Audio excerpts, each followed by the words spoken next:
অনেক অনেক দিন আগের কথা। কোনো এক গ্রামে আমির নামের এক গরিব কৃষক বাস করত। তার কাছে সামান্য কিছু জমিন ছিল, যার মধ্যে সে শাকসবজি চাষ করে নিজের দিন গুজরান করত। আমিন একা ছিল, না স্ত্রী না সন্তান, তার কেউ ছিল না। আমিন প্রতিদিন সকাল বিকাল শাকসবজি গ্রামের মির্জা সাহেবের বাড়িতে পৌঁছে দিত। বিনিময় মির্জা সাহেব তাকে কিছু শস্য, কাপড় এবং নগদ টাকা দিত। সে নিজের পরিশ্রমের উপার্জনে খুশি এবং সন্তুষ্ট ছিল এবং সবসময় আল্লাহ তাআলার শুকরিয়া আদায় করত। একদিন আমিন তার খেতে কাজ করছিল। দুপুরের সময় হয়ে এলো। সে ভাবলো এখন কিছু খেয়ে দিয়ে একটু বিশ্রাম করে নেই, তারপর জোহরের নামাজ পড়ে আমার কাজ আবার শুরু করব। সেই সময় এক রাখাল, যার নাম ফিরোজ, সে তার ভেড়া বকরি নিয়ে তার ক্ষেতের পাশ দিয়ে যাচ্ছিল। আমিন তাকে দেখে নিজের খাবারের শরিক হতে এবং কিছুক্ষণ বিশ্রাম করার জন্য তাকে দাওয়াত দিল। ফিরোজ আমিনের কথা ফেলতে পারল না। সে সেখানেই থেমে গেল। তার ভেড়া বকরি ক্ষেতের এদিকে ওইদিকে চড়তে লাগলো। ফিরোজ খাবার খেয়ে বিশ্রাম করার জন্য বসলো এবং আমিনকে জানালো তার গ্রামে বৃষ্টি না হওয়ার কারণে লোকজন সবুজ এলাকার খোঁজে বেরিয়ে পড়েছে। সেও এই জন্য নিজের ভেড়া বকরি নিয়ে বের হয়েছে। ফিরোজের পালের মধ্যে এক ভালো জাতের ভেড়াও ছিল। তার চকচক এবং নরম পশম খুব সুন্দর ছিল। ফিরোজ আমিনকে জানালো এই ভেড়াটি খুব বিরল জাতের। আমিন ফিরোজের কথা শুনতে থাকলো। এর মধ্যে সে ফিরোজকে কিছু তরমুজ এবং কাঠও দিল। ফিরোজ তাকে বলল, আমি পেট ভরে খাবার খেয়েছি এবং তোমার অতিথিয়তায় আমি খুব খুশি হয়েছি, তাই আমি এই ফল রেখে দিচ্ছি, সন্ধ্যায় খেয়ে নেব। কিছুক্ষণ বিশ্রাম করার পর ফিরোজ সেখান থেকে তার ভেড়া বকরি নিয়ে সামনে রওনা হয়ে গেল। সন্ধ্যায় নিজের কাজ শেষ করে আমিন তাজা শাকসবজি মির্জা সাহেবের জন্য নিয়ে এলো এবং তার বাড়িতে পৌঁছে দিয়ে নিজের নিজের কুঁড়ের ঘরে চলে এলো। পরের দিন যখন সে তার খেতে গেল, সেখানে সেই দামি পশমওয়ালা ভেড়াটিকে দেখে অবাক হয়ে গেল। সে ভাবতে লাগলো এই দামি ভেড়াটি নিশ্চয়ই সেই ফিরোজের, যে গতকাল তার কাছে কিছুক্ষণ বিশ্রাম নিয়েছিল। এই ভেড়াটি তার পাল থেকে বিচ্ছিন্ন হয়ে গেছে। আমি ফিরোজকে খুঁজে তাকে এই ভেড়াটি পৌঁছে দিই। সে এক উঁচু গাছে উঠল এবং চারদিকে দূর দূরান্ত পর্যন্ত নজর বুলালো, কিন্তু ফিরোজকে কোথাও দেখা গেল না। আমির চিন্তিত হয়ে পড়ল যে এখন কি করবে। ভেড়াটি তো তার ক্ষেত থেকে বের হওয়ার নামও নিচ্ছিল না। আমির মনে মনে ভাবল, যদি ফিরোজ তার ভেড়াটি খুঁজতে খুঁজতে ফিরে আসে তাহলে তাকে দিয়ে দেব। এইটা ভেবে সে নিশ্চিন্ত হয়ে তার কাজে লেগে পড়ল। অন্যদিকে গ্রামবাসীরা এই উন্নত ভালো জাতের ভেড়াটি দেখে অবাক হয়ে গেল। তারা কেউ আজ পর্যন্ত এত সুন্দর ভেড়া দেখেনি। ধীরে ধীরে এই ভেড়ার খ্যাতি মির্জা সাহেবের কান পর্যন্ত পৌঁছালো। মির্জা সাহেব আমিনকে রেখে বলল, এই ভেড়াটি খুব উন্নত জাতের, ওটা আমাকে দিয়ে দাও, আমি এটার পশমের শেরওয়ানি বানাবো। আমিন অস্বীকার করে বলল, মির্জা সাহেব এই ভেড়াটি আমার নয়, তার মালিক আসলে তো আমি তাকে ফেরত দিয়ে দেব। মির্জা সাহেব বলল, ওর মালিকের আসার হলে তো এতক্ষণে চলে আসতো, সে না জানে কত দূরে পৌঁছে গেছে। একটা ভেড়ার জন্য সব পাল ছেড়ে এখানে কিভাবে আসবে?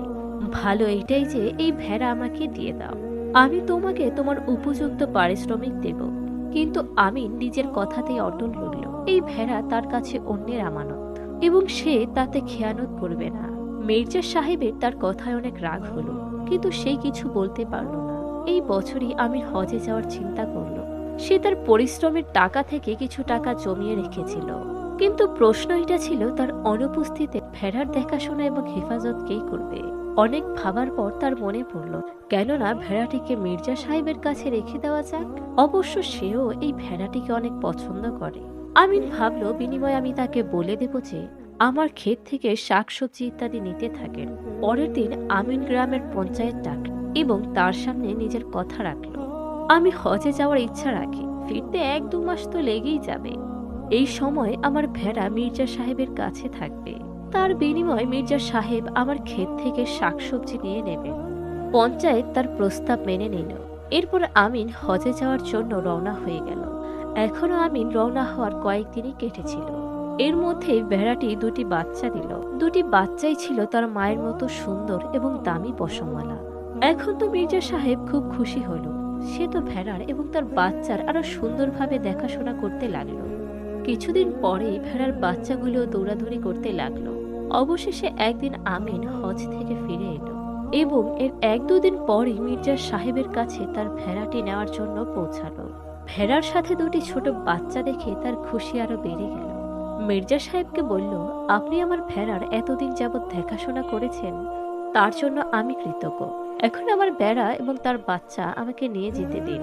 মির্জা সাহেব উত্তরে বলল, তুমি আমাকে একটা ভেড়া দিয়ে গিয়েছিলে, তোমার সাথে চুক্তি হয়েছিল যে যখন ফিরে আসবে তখন এই ভেড়া তুমি ফিরে পেয়ে যাবে। তাতে বাচ্চার কোনো উল্লেখ ছিল না, তাই তুমি বাচ্চার উপস্থিতিতে এই চুক্তি অনুযায়ী তুমি শুধু তোমার ভেড়াটা ফেরত নিয়ে যেতে পারো। বাচ্চার মালিকানা নিয়ে তোমার কোনো সম্পর্ক থাকা উচিত নয়। আমিন মির্জা সাহেবের কথা শুনে কষ্ট পেল এবং সে তার সাথে তর্কে জড়ালো। কিন্তু পঞ্চায়েত কি করবে, চুক্তি তো শুধু একটি ভেড়ার হয়েছিল। তারপর আমিন ভেড়া ফেরত পেল, কিন্তু বাচ্চারা মির্জা সাহেবের কাছেই রইল। বাচ্চা ছাড়া ভেড়াটিও তার কাছে থাকতে রাজি ছিল না। সে দৌড়ে দৌড়ে তার বাচ্চার কাছে মির্জা সাহেবের বাড়িতে পৌঁছে যেত। আমিন প্রত্যেক দিনের এই দৌড়াদৌড়িতে বিরক্ত হয়ে গেল। অবশেষে ক্লান্ত হয়ে সে ভেড়াটিকেও মির্জা সাহেবের কাছেই রেখে দিল। এখনো কয়েক মাসই কেটেছিল যে গ্রামে ইরান থেকে এক হাকিম সাহেব এলেন, যার নাম ছিল লোকমান হাকিম। তার কাছে ছিল ইরানি উপহার এবং নানা রকমের মেয়া, শরবত, মাজন এবং মোরব্বা ইত্যাদি ছিল। তার কাছে এমন এক অদ্ভুত ফলও ছিল যার কাথ পান করলে অনেক কঠিন রোগও সেরে যেত। লোকমান হাকিম মির্জা সাহেবের বাড়িতে প্রায় 3 দিন থাকলেন। মির্জা সাহেব তার অনেক খাতির যত্ন করল। এরপর লোকমান হাকিম যখন গ্রাম থেকে বিদায় নিতে লাগলেন, মির্জা সাহেবের খাতিরদারিতে খুশি হয়ে সেই বিশেষ ফলটি তাকে উপহার দিয়ে বললেন, যদি এই ফলের বীজ কোনো ক্ষেতে রোপণ করা হয় তাহলে কয়েক মাসের মধ্যে সেই বীজ থেকে চারা গাছ হবে এবং ফল দিতে শুরু করবে। কিন্তু ফল আসা পর্যন্ত রোজ এই চারা গাছে সুগন্ধি ধুলো দিতে হবে এবং রোজ 2 ঘন্টার মতো চারা গাছটিকে সবুজ চাদর দিয়ে ঢেকে রাখতে হবে। যদি এমন না করা হয় তাহলে চারা গাছটি শুকিয়ে মরে যাবে। সেই ফল পেয়ে মির্জা সাহেব খুব খুশি হলো। সে ভাবলো, আমি এই ফলের বীজ বুনে দেব এবং যখন রাতারাতি ফল আসবে তখন রোগীদের কাছ থেকে টাকা নিয়ে তাদেরকে দিয়ে দেব। এইভাবেই আমার সম্পদ অনেক বাড়বে। কিন্তু তখনই তার লোকমান হাকিমের সেই নির্দেশের কথা মনে পড়ে। তার চারা গাছটির খুব যত্ন করতে হবে। এটা তার জন্য খুব কঠিন কাজ ছিল। তারপর তার আমিনের কথা মনে পড়ল। সে ভাবলো, কেননা এই ফলটিকে আমিনের কাছে দিয়ে দিই। সে পরিশ্রম করবে, যার বিনিময়ে আমি তাকে পারিশ্রমিকও দেব। তাই সে আমিনকে ডেকে সব কথা তাকে ভালো করে বুঝিয়ে দিল। আমিন সেই ফল নিয়ে তার খেতে গেল এবং এক জায়গায় তার বীজ পুঁতে দিল। নির্দেশ অনুযায়ী সে তাকে সুগন্ধির ধুলোও দিতে লাগলো এবং রোজ তাকে সবুজ চাদর দিয়েও ঢাকতে লাগলো। চারা গাছটি ধীরে ধীরে বাড়তে লাগলো এবং 6 মাস পর তাতে ফলও আসলো। এখন গ্রামের যেই অসুস্থ হতে লাগলো, আমিন তাকে ফল পেড়ে দিত এবং রোগী 3 দিন পর্যন্ত তার কাথ পান করে সুস্থ হয়ে যেত। যখন মির্জা সাহেবই খবর পেল যে বিনামূল্যে তাদের চিকিৎসা করছে, তখন তার খুব রাগ হলো। সে আমিনের কাছে পৌঁছালো এবং চিৎকার করে বলল, আমি তোকে বীজের জন্য ফল দিয়েছিলাম, গাছটিকে রোপণ করতে, এটিকে বিনামূল্যে বিক্রয় করার জন্য নয়। আমিন খুব নরমভাবে কিন্তু দীর্ঘ কণ্ঠে উত্তর দিল, মির্জা সাহেব, আপনি এত রেগে আছেন কেন? আপনি আমাকে একটা মাত্র ফল দান করেছিলেন, একটা মাত্র ফল। সেই ফল আপনার, আপনি চাইলেই ওইটা নিয়ে যেতে পারেন। কিন্তু বাকি সব ফল এবং এই গাছ আমার। তাই আমি এই ফল দিয়ে যাই করি, বিনামূল্যে বিলাই বা বিক্রি করি, তার সাথে আপনার কোনো সম্পর্ক থাকা উচিত নয়। মির্জা সাহেবের মুখ রাগে লাল হয়ে যাচ্ছিল। সে নিজের হাত নাড়িয়ে চিৎকার করে বলল, কি বললি? শুধু একটা ফল? গাছে তোরা সব ফলই আমার। এই সব ফলই আমার, কারণ আমি তোকে বীজের জন্য ফল দিয়েছি। আমিন মনে মনে একটি দীর্ঘশ্বাস নিল এবং হেসে বলল, মির্জা সাহেব সরগম করবে না, আমাদের দুজনের মধ্যে কেউ ফয়সালা করবে না। এই কথার ফয়সালা পঞ্চায়েত করবে, পঞ্চায়েতেরই ফয়সালা হবে। সেই সন্ধ্যায় গ্রামের মোড়ে পঞ্চায়েত বসলো। আমিন খুব বিনয়ের সাথে সব ঘটনা শোনালো। সে শুরু থেকে শেষ পর্যন্ত সব ঘটনা বর্ণনা করলো। তারপর দাঁড়িয়ে সব পঞ্চায়েতদের উদ্দেশ্যে করে বলল, ভাইরা, আপনাদের সবারই মনে থাকবে, আমি হজে যাওয়ার সময় মির্জা সাহেবের কাছে একটি ভেড়া রেখে গিয়েছিলাম। পরে সে 2টি বাচ্চা দেয় যখন কিনা তার দেখাশোনার সময় জন্ম হয়েছিল। তাদের মির্জা সাহেব এটা বলে রেখে দিয়েছিল যে চুক্তিতে শুধু একটি ভেড়ার উল্লেখ ছিল এবং ওটাই আমি ফেরত পাবো। এই নীতির ওপরই আমিন জোর দিল। মির্জা সাহেব ফল দেওয়ার সময় আমাকে এটা বলেননি যে এই গাছ এবং সব ফলের মালিকও তিনি হবেন। তিনি আমাকে শুধু একটি ফল দিয়েছিলেন। এবং সেই একটি ফল আমি এখনো ফেরত দেওয়ার জন্য তৈরি আছি। পঞ্চায়েতে গভীর নীরবতা নেমে আসে। মুরব্বীরা নিজেদের মধ্যে ফিসফিস করলেন। তারপর এক বৃদ্ধ পঞ্চায়েত সদস্যের রায় শোনালেন। আমিনের কথার সত্যতায় এবং মির্জা সাহেবের আইনের যুক্তি আছে। যখন ভেড়ার বাচ্চা মির্জা সাহেবের হলো, তখন আমিনের পরিশ্রমের গাছও তারে। সব পঞ্চায়েত সদস্যরা আমিনের পক্ষে রায় দিয়ে দিলেন। মির্জা সাহেব লজ্জা এবং রাগে সেখান থেকে চলে গেলেন।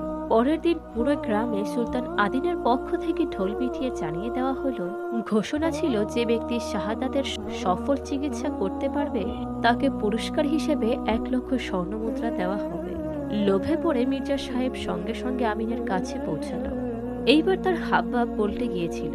সে মিনতি করে আমিনকে বলল, আমিন ভাই, দেখো এটা অনেক বড় অঙ্ক।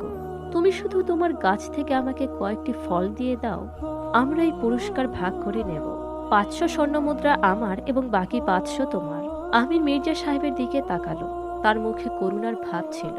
সে হেসে বলল, মির্জা সাহেব, এখনো আপনার মাথায় শুধু সম্পদেরই লোভ আছে। এই ফল বিক্রির জন্য নয়। আমি আপনাকে কোনো ফল দেব না। আমরা সকল গ্রামবাসী শাহী মহলে যাব এবং আমাদের শাহজাদার চিকিৎসা আমরা নিজেরাই করব। আমির পরদিন গ্রামের কিছু নেক লোকদের নিজের সাথে নিল, কিছু ফল পারল এবং খুব শান্তভাবে শাহী মহলে পৌঁছালো। সেখানে সব দিকে হতাশায় ছেয়ে গিয়েছে। অসুস্থ শাহজাদাকে এই ফলের কাঠা তৈরি করে 3 দিন পর্যন্ত খাওয়ানো হলো এবং তৃতীয় দিন আশ্চর্যজনকভাবে শাহজাদা পুরোপুরি সুস্থ হয়ে গেল। সুলতান আদিন খুশি হয়ে আমিনকে ঘোষণা অনুযায়ী পুরস্কার দিতে চাইলেন। সোনার মুদ্রার স্তূপ আমিনের পায়ের কাছে রেখে দেওয়া হলো, কিন্তু আমিন খুব বিনয়ের সাথে হাত জোড় করে পুরস্কার নিতে অস্বীকার করল। সুলতান আদিন অন্তত অবাক হলেন এবং বিস্ময়করের সাথে জিজ্ঞেস করলেন, হে নেকলো, তুমি কৃষির প্রত্যাশী? আমিন বলল, মহামান্য, এটা তো আল্লাহর দেওয়া নেয়ামত, যা কিনা লোকমান হাকিমের মাধ্যমে আমাদের কাছে পৌঁছেছে। আমরা তা বিক্রি করতে পারি না। রাজা বললেন, লোকমান হাকিম? বিস্ময় এবং কৌতূহলের সাথে জিজ্ঞেস করলেন। জবাবে আমিন ভেড়া বাচ্চা এবং মির্জা সাহেবের লোভের সব গল্প সুলতান আদিলকে শুনিয়ে দিল। সুলতান আদিল একজন ন্যায়পরায়ণ শাসন ছিলেন। তিনি সঙ্গে সঙ্গে মির্জা সাহেবকে তলব করলেন এবং আমিনের ভেড়া, তার বাচ্চা এবং তার গাছ সবকিছুই আমিনকে ফিরিয়ে দিলেন। মির্জা সাহেবকে নিজের খেয়ানত এবং লোভের কারণে অপমান সইতে হলো। এই গল্পের শিক্ষা এটাই যে এই ব্যক্তি সব লোভ করে সে সবসময় অপমান এবং ক্ষতি সয়, এবং আমানতের খেয়ানতকারীর শাস্তি অবশ্যই হয়। সত্য, ধৈর্য এবং পরিশ্রমের ফল সবসময় উত্তমই হয়। আপনাদের কাছে ভালো লাগলে আমাদের চ্যানেলটিকে অবশ্যই সাবস্ক্রাইব করুন।